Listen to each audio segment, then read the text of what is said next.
Love the internet. We are live. Wonderful, wonderful, wonderful, wonderful. Welcome everyone to the NDILC, the Women NAWRB's Diversity Inclusion Leadership Council. We are now halfway through the year. Can you believe we're in the month of June already in 2023? So I'm very excited to bring to you today. It's Speak Out. As far as what we're doing is unconscious bias is present, but ignoring it only perpetuates it. Take a stand and speak out. So we're going to do things a little differently today. I would like to go ahead and have our esteemed council introduce themselves. It's been a while, so I would like to take 30 seconds and go for it. So Marty Dutch, you're first on. Good morning. I am Marty Dutch. I am working in the Southern California area for First Foundation. We're a wealth management trust and bank. I get to work in the philanthropy services group. So I spend my days helping clients with their philanthropic planning and helping them to add philanthropy to their lives, which is really fun. And then I get to do pro bono consulting with nonprofits on behalf of the bank. So I get to step into both worlds. I really enjoy it. Excellent. Tammy. Tammy Bonnell. I'm the co-chair for Exit Realty Corps International, and my job is on growth and productivity for the whole entire company. Really, I focus on selling the rights to regions and helping everybody grow as an individual. That's probably my favorite part of my job. And being a good forecaster, paying attention to where the trends are and where things are heading. And so I just finished updating a white paper on mergers and acquisitions because it's a very hot topic right now in regards to real estate, and the solution, which is on affordable housing and housing affordability, because I feel like just like this group having a conversation today, we need to share what's working everywhere instead of sharing what's not, so that we can replicate it all over. I love it. Two companies here in California just pulled out for insurance, State Farm and Allstate. Two huge carriers. So it's a real big thing, especially affordable and workforce housing. Erica. Good morning. I am the president of 2020 Vet, small business owner for 14 years. We focus on community engagements with energy companies, making sure that communities impacted by climate change are part of the process, and ensure that they get education and jobs from those energy companies. Also, 21 years in the Army. I'm currently an Army reservist and a commissioner on the California Commission of the Status of Women and Girls, representing 20 million women and girls in the state of California. And by the way, a lieutenant colonel on top of that. Yes. All right, Vanessa, you're next up. Hi, good morning, everyone. I'm Dr. Vanessa Montañez. I'm at City National Bank, and I am launching a new division called Community Lending. We are now creating generational wealth through home ownership. And I'm excited because I get to create something amazing, and we're launching here shortly next month in July. So great things. We're also going to be giving a community grant out there for those that are thinking about buying. We're going to give $15,000 grant on top of a low down payment option, because how do we get that generational wealth through real estate and investing? So happy to be here and enjoy this conversation. Excellent. And City National Bank's a little bit different. You know, it's the Hollywood celebrities. It's the ecosystem of dealing up here. So the fact that you're bringing it into the home affordability workforce and the care of the home ownership piece is really, really important. So love, love, love. Hey, perfect timing, Kelly. Look at you. You're ready to go. So we're doing a little different. We're doing introductions, a 30-second to a minute introduction about yourself and what's new in your world. You want me to go right now? When I just yes, the other girls okay. Up to you. All right. Well, I took a amazing course with the Laguna Niguel City called Citizens Academy. I think I talked about it last time. It's all about learning how to be a policeman and what they go through, which was awesome. So I graduated from that in, I guess, the third week of May, which was awesome. I was in Mexico for about a week, and that was awesome. And then I've been taking care of my kids. My son's leaving today for a big trip, so I'm getting him out of here. And yeah, lots of fun stuff. Lots of fun stuff. So what still about doing you? What are you came from, and what are you doing now? UPS. UPS. Okay, I was vice president of sales at UPS for about 30 years. I ran a 1,200 person sales force in the US, and I was responsible for hitting the revenue goals of multiple customer segments for UPS. That's what I've done. I'm on multiple boards right now. I'm on an ocean board called NAWRB, which is responsible for measuring the ocean health And it's a really interesting because we use automatic robots to go down and take pictures and all of that. And then I'm also on my HOA board where I'm treasurer, and I was appointed to the Laguna Niguel City Council to their investment banking and audit committee. So just a lot of board activity. I've been very active with women's homelessness and Wise Places, the organization that I work with heavily in Orange County. And this has been very, very active in many board activities, as well as just continuing to work hard to ensure that, you know, things move forward at UPS. So that's probably it.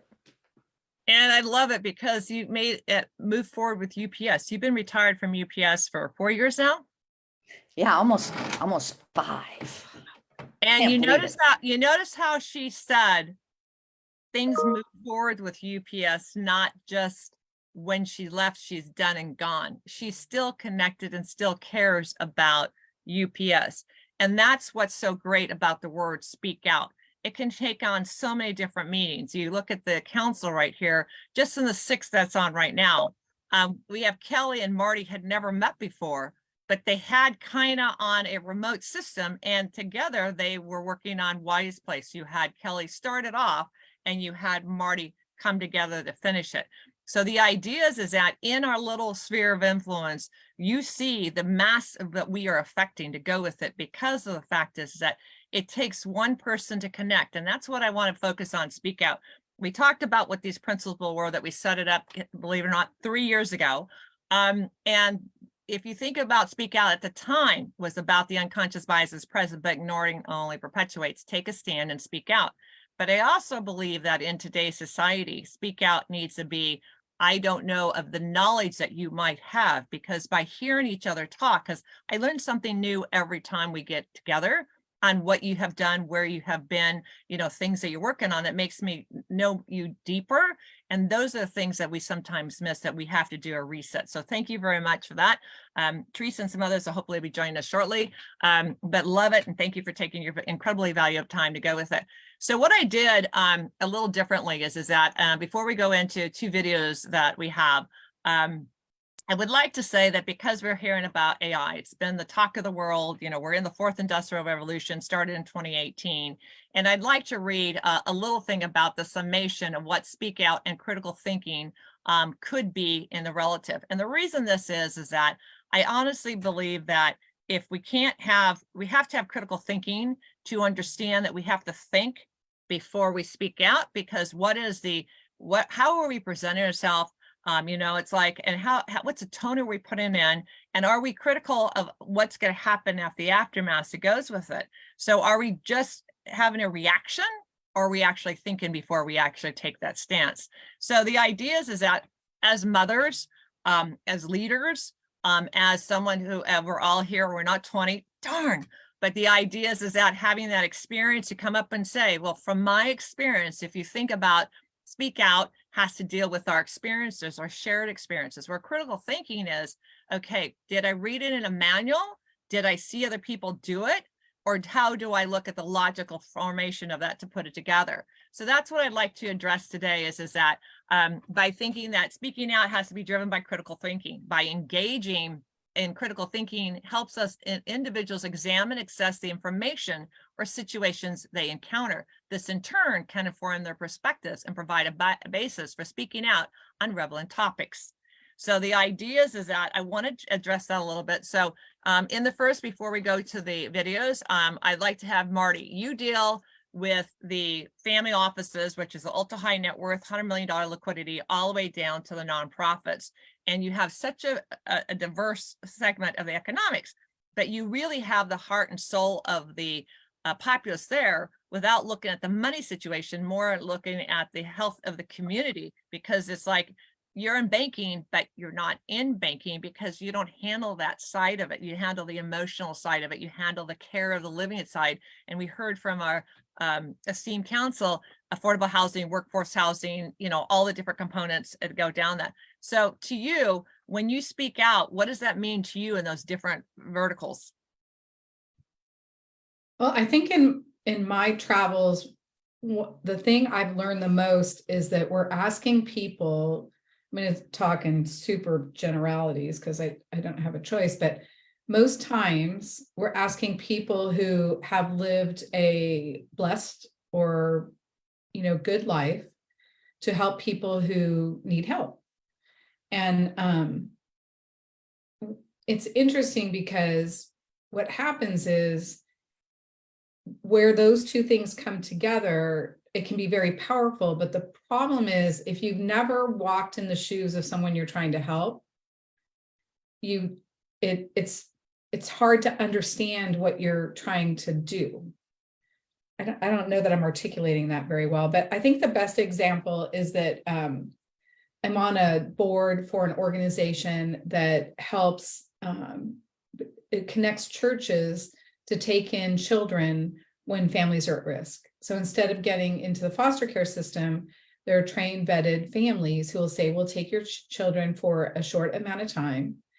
And so that whatever you need to deal with, you can, whether it's going to court or,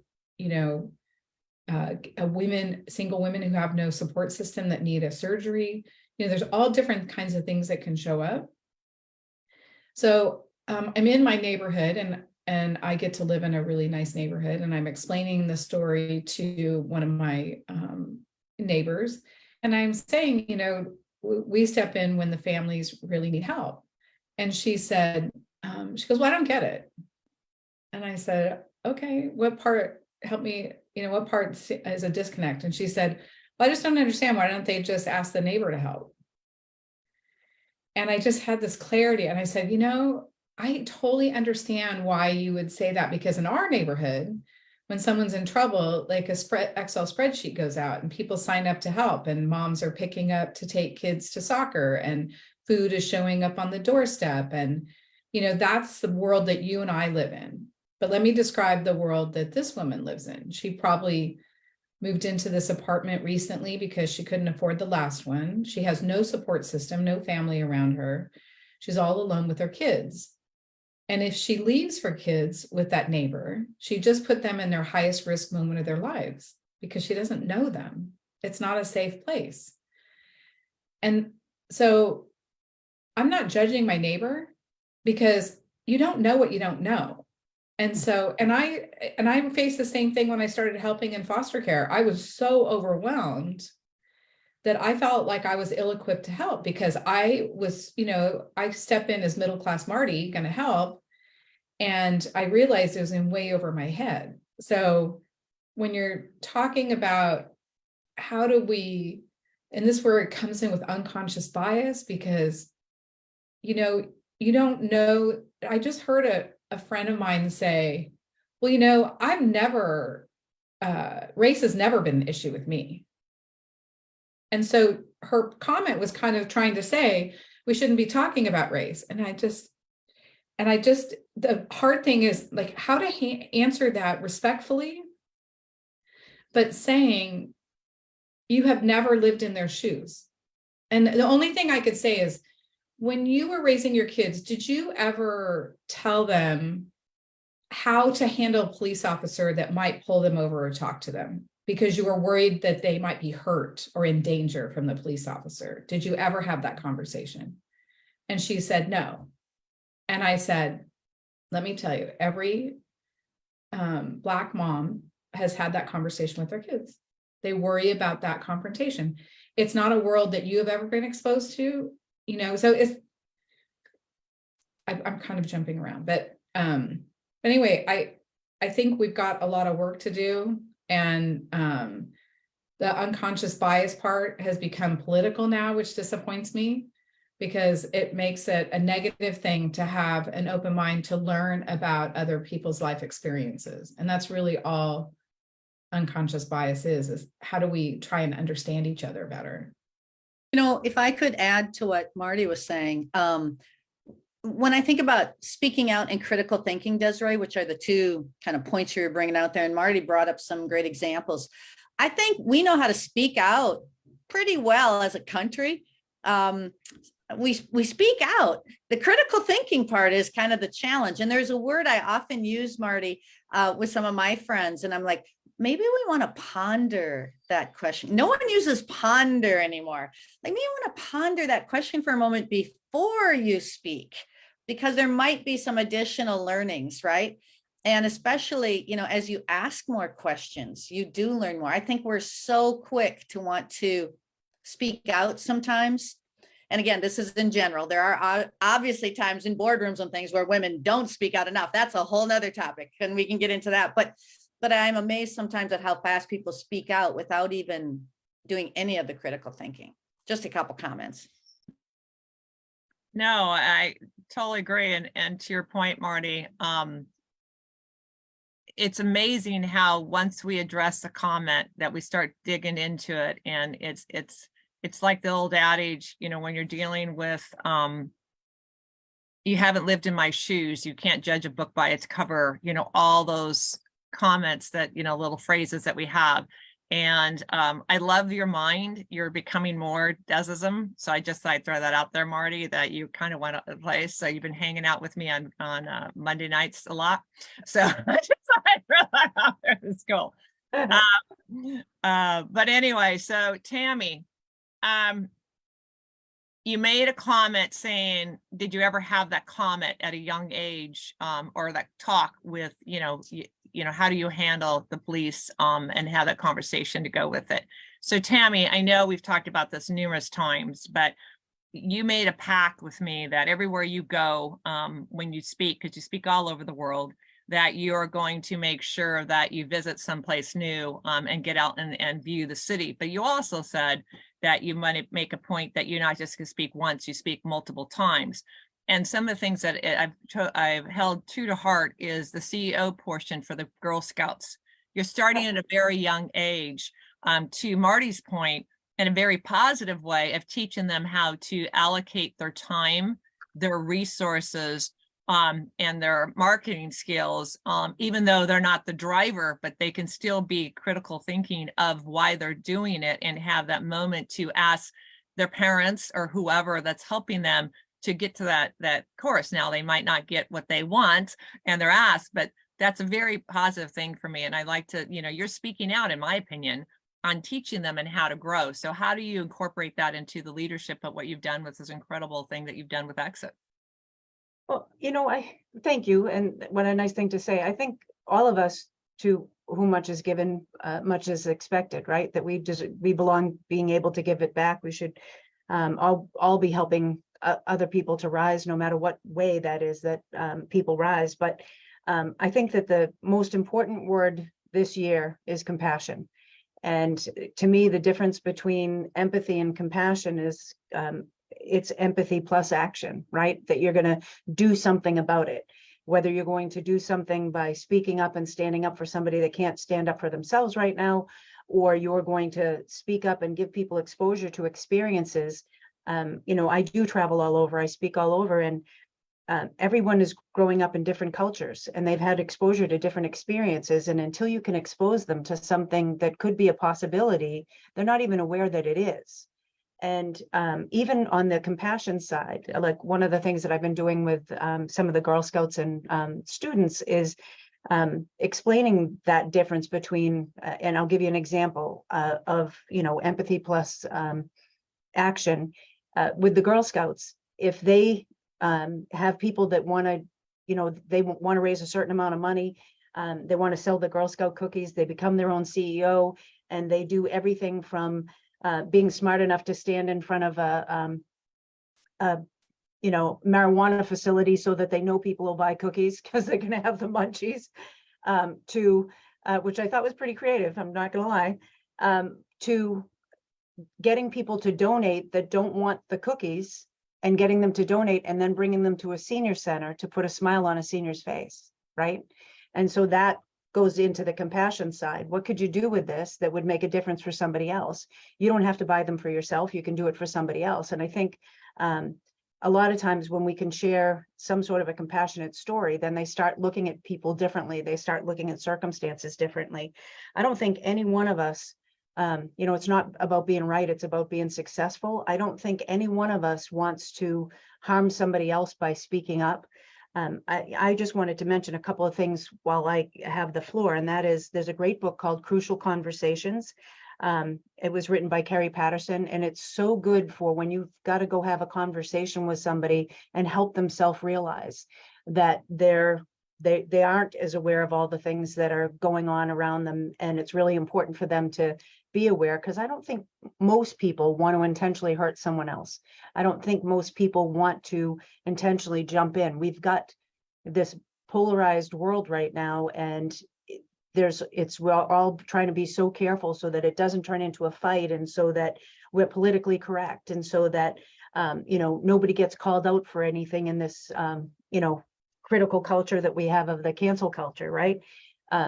A couple things that I find helping people understand is to ask effective questions so that you can actually even help them to realize and almost save them if they are doing something that's not right, or they're harming somebody else or hurting somebody else's feelings. In what way, in what way can you? I find that that's a great question. Asking yourself whenever you bring something up, or even when you want to say something, because I'm sure that all of us, thank God, to have a filter, but there's times when you really want to say something, right? That always asking yourself that question, is it helpful? But I find that helping people to self-realize is really important. I loved this quote, though, for being able to stand up and making sure that we do it. What's the point of having a voice if you're going to be silent in those moments you shouldn't be? Angie Thomas said it. I just love that statement. I do think there's a way for us to do it, and do it gracefully so that we don't even harm the other person. But sometimes you do have to call somebody out and say that's not okay, and we're not going to accept that here. And I think as leaders, we belong doing that when it's not okay. We just have to be careful in our wording. Tammy, I think you need to print bumper stickers that say compassion is empathy with action. That's really good language. Thank Really you. good stuff. Marty is quick to wit on that stuff. Love, love, love. That's really good stuff. Thank you. Yeah, no, absolutely. Definitely will catch that out there. Tammy, put that, actually phrase and put your name on it. Put it out there. Absolutely. And reference it. Let's do it. And what's interesting is that you both have already handled, even including with Kelly's comment about, I made a comment saying, how's Speak Out changed in the last couple of years to 5 years, 10 years ago? But the second question I had was, how do you handle opposing views of speaking out? And both of you have defined that very, very well, just right there off the cuff. So I think that's fantastic. So Erica, you're next up. If you think about Hershey Centerfold, whoa, people, it's going to be breaking here soon. It's in the final throes. We're just putting the pictures. If you have a woman who has more pictures than from the military side to the civilian side, and how the intersection anyway. We had Teresa's and was the double families, and now we have Marty's a double world. I mean, with Erica's a double worlds. So if you think about the intensity that showcased you and going through the military, and now in your civilian life, you never are a dull moment. You are always moving and shaking in some capacity, and the intensity of everything you do and every action you do, and you have this sense of urgency that why be if you're not going to act, and everything you do. So how has Speak Out evolved for you in light of the last couple of years, and now the intensity of what you're doing and your new changes and multiplicity of careers and jobs that you're doing, that you have so many that you're tackling at the same time? How has that impacted you that you see on the outside looking in and inside looking out? Yeah, I mean, speaking out is one of those things that depending on what you're speaking out about, you really need to know your audience. So how do you frame that language in a way that resonates with them and means something with them? Otherwise, they just hear a bunch of noise. In the military, dealing with women, peace, and security, just the title alone is enough to turn off 95% of the men before I even get a chance to speak to it, because they're like, oh, the word woman's in it. It's like, no, this is a strategic initiative. You avoid blind spots, reduce risk, blah, blah, blah. You speak in terms that they understand versus the bleeding humanitarian heart language that NATO or the UN would use with these kinds of leaders. But putting the two together, like the whole critical thinking and then the speaking out, you know, we critically think through our lens, and you guys have heard me talk about some of the experiences that I've had with the Afghan refugees and coming at it from, you know, my perspective, trying to always find out and get to the why. You know, why is it the way it is? What are we trying to solve for? And we think we have an idea of what the problem set is, but we really don't. So how do we critically think and analyze and observe all of these things happening around us to get to the appropriate why and to get to the appropriate what problem am I really trying to solve for? And that's not easy, and that takes time, and that takes smart people around you to kind of have their input, because again, you're seeing it through your lens. And then once you have an idea, after you've observed and you've analyzed and you've sort of framed it, and then you validate it through some type of engagement, then you put together some type of plan. That's where the speak out comes in. So when you're speaking out, or you're briefing someone, or you're educating someone, or you have an ask, that's where you've got facts behind you that, you know, when you walk into a room, they're not going to have that same information. They're not going to be able to frame it in a way that you can. Therefore, you know, that's the confidence that you need to speak out to the right audience, to get the right resources to be able to solve for that problem. So. Well, it's, if I were to take a snippet out of your She Centerfold, there were many firsts that you did. And we've heard this before, but I think it's so appropriate in the speak out portion of it today, is that there's some comments you made without paraphrasing it directly. You have to wait till it gets released, everyone. Is the comment about, you know, you being a woman leader, and we've heard the story before about whether, you know, you physically could handle something, and you physically picked up the heaviest person in the unit, firemen dragged them across the place, dropped them, and said, "Is that it? Do we have any other objections? Is that all? Let's move on then." You immediately addressed the situation. You proved your point without elaborating on it, and just was a quick done and over, where someone else would have come in and you know, talked and talked and talked and talked and talked. You just did action that was shocking, and it was done. And not shocking that you did it, but it was very short, sweet, to the point. You don't have time for the messing around. You want action, you want it done now. And that, to me, I see that in everything you do to this day, in everything you handle. So, Not that I'm intense or anything, ladies. no. So anyway, I love that fact, because it cuts to the chase, you know, so because we're hearing, you know, a lot of the principles of thought, and that's why I love the word critical thinking being involved in speak out, is because we're hearing repetitively certain words, and as soon as the trigger point, as soon as you hear that word, like you were talking about NATO and everything else, to where the humanitarian is kind of just goes by way. You have to speak their language, right? I hear that all the time from you. So that moves me over to Vanessa.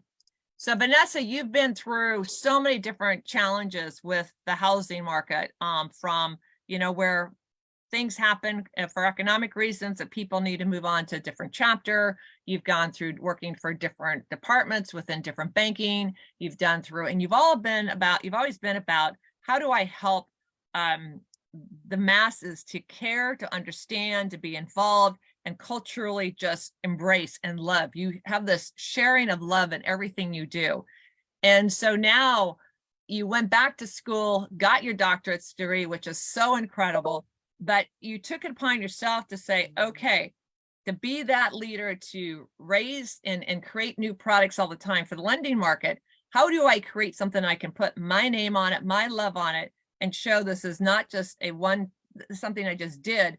It was an evolution of everything. But you've been speaking out the entire time, whether it's in behind the doors between you and I, how do we do this?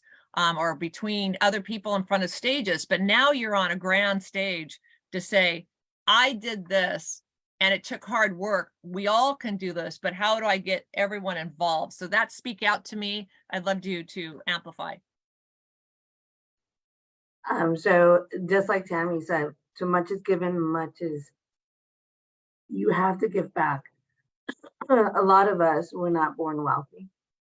We didn't have a silver spoon or a trust fund. I wish I was one of Marty's clients, but I'm not. And so we had to learn, how are we going to survive in this evolving world? How are we going to have a better life? And through my family, my in-laws, it's been through real estate. It's been through real estate investments. So when you look at a vehicle of real estate, no matter where you are in the US, most of us want to have that, my first little home, my first time home buying. So it's that peace of mind knowing, okay, how can I get there? Well, we live in a really high cost area. Southern California, Los Angeles, it costs money to live here. The rents are high. So how can we build solutions that are viable? And we have outdated policies and procedures. We have outdated laws that mandate Community Reinvestment Act at an 80% area median income, which is unsustainable when you look at high rents, when you're looking at an average sale price. So you start thinking of the bigger lens. Okay, how can I help solve this housing solution and look at a program that can really help more families and individuals buy a home? Now, when you buy a home, the reality is it's normally a long-term investment and there's equity there. And then you start using and leveraging that equity and saying, you know what if I buy some apartments? What if I buy another house? What if I buy a second home? And you start seeing that growth of real estate and started saying, oh my gosh, there's residual income here. There's something there to it. And you start saying, okay, how can I then share that with others and show them this is one solution to have a better life beyond having a wonderful education, is really looking at real estate as that investment vehicle, just like the stock markets is another investment vehicle. And when you thrive and you really figure out that formula and that break-even point, and you start thinking it as an investor, sky's the limit. And that's what I want to implant on other people, regardless of the color of the skin. I want you to see how you start small and think big, right? Or what is your plan now? Or what if you're kind of handy? What if we bought you 4 units instead of your first house? But now you're sharing that space with somebody else. So it's always bringing that education to others and helping them get there. Now, the road is not always easy. You have to speak out and look from a different lens because, again, too much is given, much is owed. So you have to be very thoughtful in your approach. For example, women, oh my God, we're 2.5 times buying more homes than single men. This is great. So that's a demographic that you're speaking to. And then you have to look at the studies, just like Tammy and all of us do our research, is where are the trends growing? Well, the Urban Institute said in 20 years, Latinos, like me, 70% are going into homeownership. That's a huge another appetite. So you have to think of, okay, what does that mean, that house, to that Hispanic family, for example? Well, family is everything. Entertaining is everything. And typically they're like, okay, I'm gonna look for that home, but I want a large, nice backyard for that carne asada to get the families together, or that big entertaining kitchen, or a couple of bathrooms because we always have friends and family come over. And this is just one example, but you have to be thoughtful in that approach and speak to every community out there and what is it that's going to help them bring that generational wealth. So when home ownership is my passion, I think of it and say, I am so blessed and thankful that I want others to be as blessed, if not more, because then you grow tenfold. And that's how it starts. It starts small and thinking a big picture. So I started as an originator, and then I looked at it as a bigger pie and like, oh my God, now I can create something for building a legacy of homeowners. And that's what really drives the work. It's knowing that you started something and now it's going to be a national program, and then it grows exponentially. But again, the US, I know the economy really well. It's not on a global perspective because every country does things differently. But I figured out that DNA and that puzzle. Here's a blueprint. So I want to just share that with others. And that's how you speak out. You're really thoughtful about it, but there's also a business case behind it. Yes, the passion is there, but you have to be very thoughtful, strategic. And how can I help solve the situation and really help others get to where they want to go? So it's been a wonderful experience. I learn as I age, I have to listen more, read, do my research, and get everyone's buy-in because everybody has a different thought process. And that's where you really move mountains, like getting that duality, the, different thought processes, because the more we have diversity of thought, my goodness, sky's the limit and the return on investment is even higher. And that goes from the boardroom to all the way down. So diversity is key, speaking out is key, but you have to be intentional and thoughtful in the process. I love that. You just framed up know the rules of the game. We trademarked that 4 or 5 years ago because the idea is life is a game. So to know the rules of the game, to play the game is what we were, when I was a child, that was the whole thing. And so it really defines no biases because it's really about, do you have access to education, which is what you're doing, which is what you've been about. And you're like, okay, if I get my doctorate degree, then I did mine at the highest level. So share and the credibility and go with it. And it's interesting you say about the bumps in the road about real estate. We were discussing before we went live this morning that if you haven't heard, the Hilton Square in San Francisco, the largest hotel outside of Las Vegas, they just handed over the key back to the bank. That's over 2,000 rooms. It's an entire city block of all of San Francisco that's downtown. We've all have stayed in there numerous times because of hosting events and conferences and things like that. So that means it goes into receivership. So the idea is that things will change, and that's why being the narrative of speak out, of knowing the different things from as simple as Marty saying the neighbor not knowing, putting her shoes and having the Excel file, as smiling as I was about the Excel file, but the ideas to go through it. So here we go into logistics. Think about it. Hilton, 2,000 rooms. That's a whole paradigm shift. That could be apartments. That could be housing. How can we convert that? Homelessness. It could be so. I mean, oh my God, this is a blessing for the city because now they have an opportunity to drive in home ownership or affordable housing. So they could look at it in a different context and what is going to be the best thing for that city. I take it. I think the most important thing here is that we should always be focused on the solution, not the problem. So often we get stuck in the problem, and that isn't speaking up for anybody, and it's not moving the needle forward in any direction. So always, what's the solution? Now we can brainstorm and collaborate and find something amazing that it doesn't have to be a disaster for that city. It could be something incredible that becomes a role model for other cities, right? I love it because that's exactly what I had suggested on stage last week in front of family offices and private wealth here on the West Coast for at IM. I made the comment about we have to redefine our cities. Our cities have to be redesigned to look what our future is 20, 30 years ago. Just like our college education was built around the 1960s for advanced education. We're not turning out graduates that have job placement where they're like different fields. And then from there, same thing with cities. We have to redefine what that city is and taking that asset. What is the best use for that asset? Could it be for the women's veterans housing that we have going, or it could be for homelessness, or it could be something else. Where do we all play in the sandbox and make sure who affects it? And that's where we're going to move over to Kelly. We are going to get to our videos. We have 2 of them. So Kelly, logistics, UPS, the core of every business in the world, you affect, you have your strategy of working there because getting product and service to and from a position, whether it's health, whether it's machinery for natural disasters, whether it's a common everyday customer stuff, you're always about the planning, but at the same time, fundamentally, how's it going? We're having so many different things about climate, and here you are, you retired, but you're still pushing so much, and you're dealing with the ocean health. You're dealing with, because people don't realize UPS does travel across the ocean, in various different capacities. So how have you continued on in the speak out side on these various different boards that you're on, including NDILC, to really amplify what you've done all these years in UPS? Well, first of all, I mean, just when you think of speaking out, speaking out takes bravery. It is hard sometimes to speak out. And I don't want to minimize that, especially in a board situation or in a situation where there's some type of personal risk to your job, et cetera. And when you're talking about a big corporation like a UPS, it can be scary.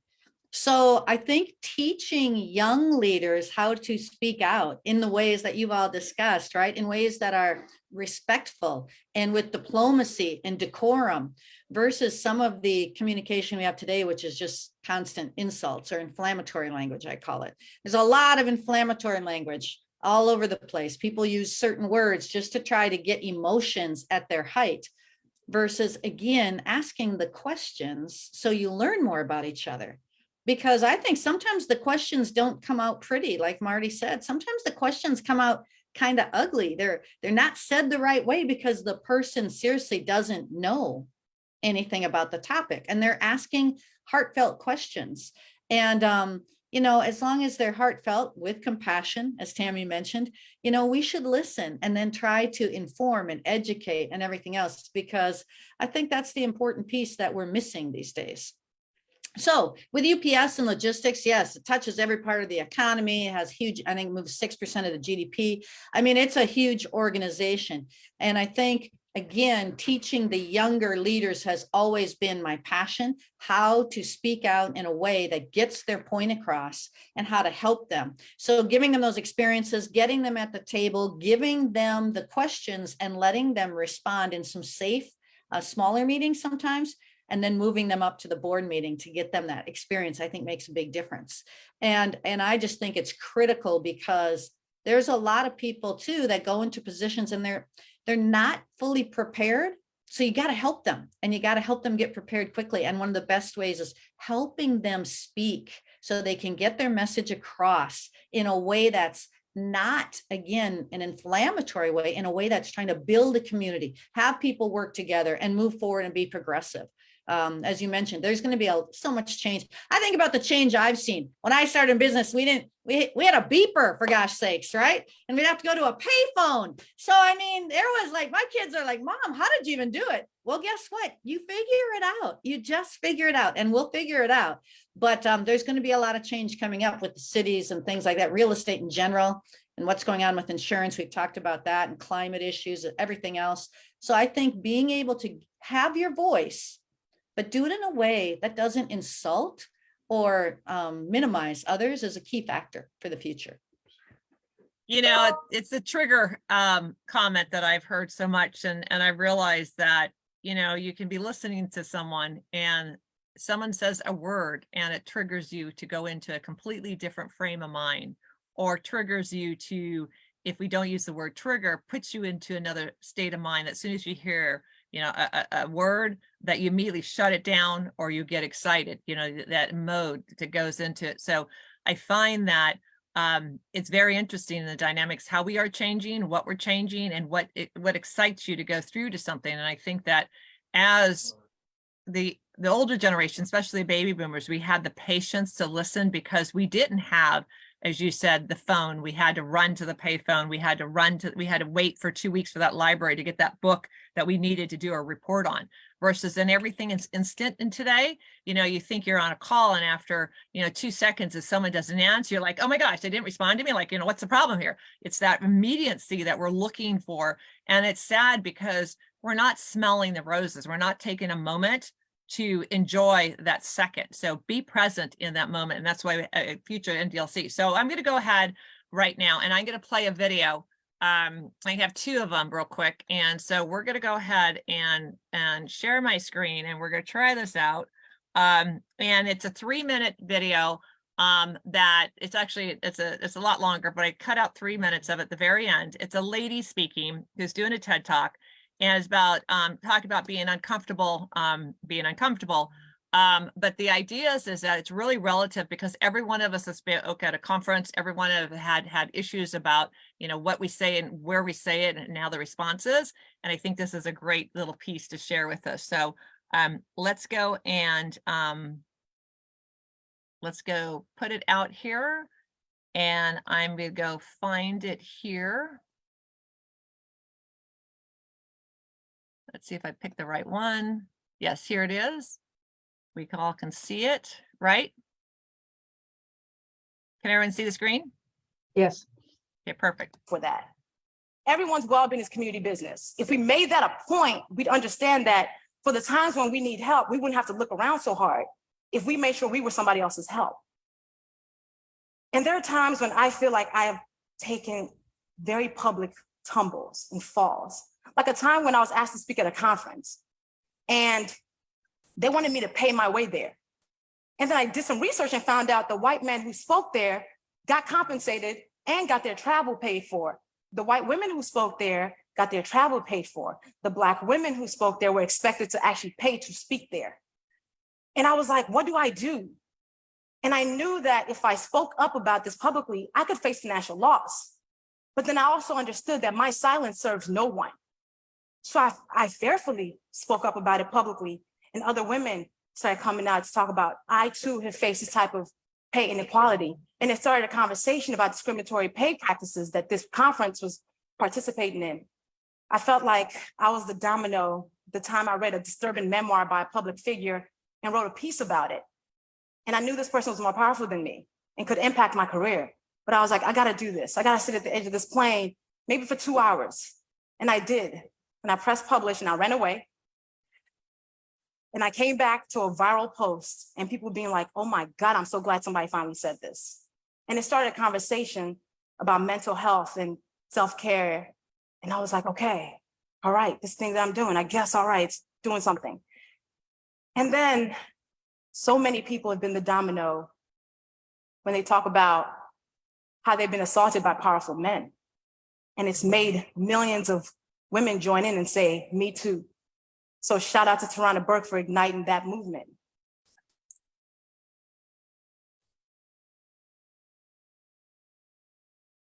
People and systems count on our silence to keep us exactly where we are. Now, being the domino sometimes comes down to being exactly who you are. So I've been a shady somebody since I was 3. This is me on my 3rd birthday. But I've been this girl all my life. And I feel like even that's been the domino, because in a world that wants us to walk around as representatives of ourselves, being yourself can be a revolutionary act. And in a world that wants us to whisper, I choose to yell.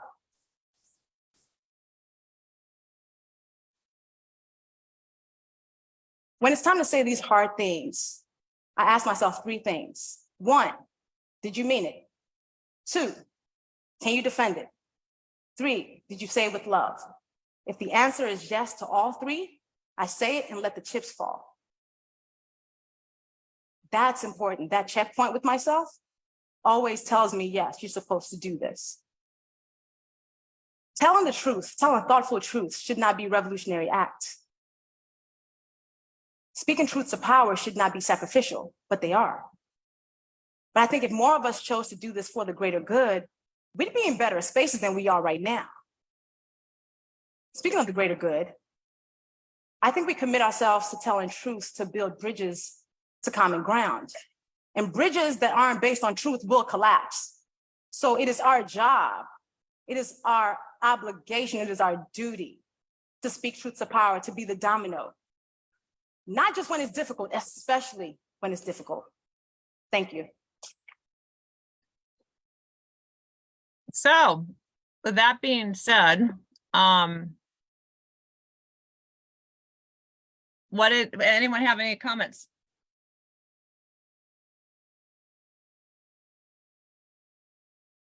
Don't all of you speak up at once. Well, I Susan. loved it. I absolutely loved it. And I think that her, realizing the first time that you say something and you stand up for something that you believe in because you're being true to yourself, and then you realize there's so many people that were silent that you actually just helped lift up their voice, would give you power to continue to do that over and over again, right? And I love that she said, always doing that from a position of love.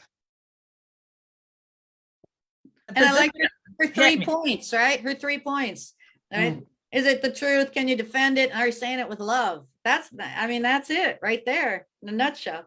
It Right. hit my heart. I was like, you're in, done. I mean, that piece just framed it for me. And I know, Vanessa, that, you're always, the hug of the hug, right? I think it's just the power of it. And it really amplifies that if we don't do it, but she did it with a grace. And if you're doing it with love, and like she said, the chips may fall because timing might not be right. You know, I remember the doors of me knocking, 15 years ago on every single bank saying we need to have women-owned businesses. We need to have women doing this, this, and this, and say, well, when you get someone else to talk about it, then we'll do it. It wasn't about the fact that we had, oh, we have a minority group, the African-American, Asian, Hispanic. I said, no, where's the word woman in that conversation? And so it took years. And now, here we are, 5-6 years ago, it became a thing. And now we're getting some backlash going back and forth. But the reality is that it's okay because we're continuing that conversation. And now you look at Erica with the Women's Peace Security, she has taught me so much about the military. And I thought, with my father being, multi-generational stuff, that in 50 years plus, that the power of the women helping you to have creature comforts, the love of that they give, and the security of that can be more critical than the bullets and the firearms that's out there while you're in those spaces. So, it's a whole ecosystem. So I think that's just the power to be, right? She was phenomenal. Oh, yeah. Domino effect. I could just see the dominoes when we're as kids, that we lined them up and like, let's just see where the chips fall where they may. And sometimes they were aligned, other times the spacing was off, but you have to speak out. And I did live for her 3 truths. To me, it was like the 4 agreements, Don Reed. I like, be impeccable with your word. Yes. It's, I really enjoyed her. Tammy, you used language though. You added a question. Like I heard the 3 questions, but I thought you had something. What were you saying that you check? I'm sorry. Maybe I'm not, but you had said something where you asked you have people ask the question of themselves before they say something. Right. So they ask themselves effective questions, and even you asking people effective questions. Is it helpful? That was it. I honestly think it should be 4, because, it should be helpful. Like, I feel like sometimes we're just trying to be right. And that's the whole thing. It's not about being right. It's about being successful. What do we want to have accomplished out of this? What do we want to achieve out of this? Right. yeah. And sometimes you don't need to speak up today because it's not the right timing and you don't have enough information to back yourself up. And I think that's when people lose credibility, and you're not going to accomplish what you wanted to anyway. It's not going to be helpful if you're just, that's what's going to show more of this cancel culture. Right. So Right. Getting the facts and knowing exactly what you know. And I do believe strongly, even when I have to let somebody go, I always speak from a position of love. And so I focus completely on love so that they know that even if this isn't right for them, there's going to be something that is, right? But I really think asking yourself if it's helpful so that we don't have to just yell because we have the stage, right? I just think that's super powerful. The other one that I heard was a book that was saying, what if? Mhm. You ask your question, what if I'm wrong?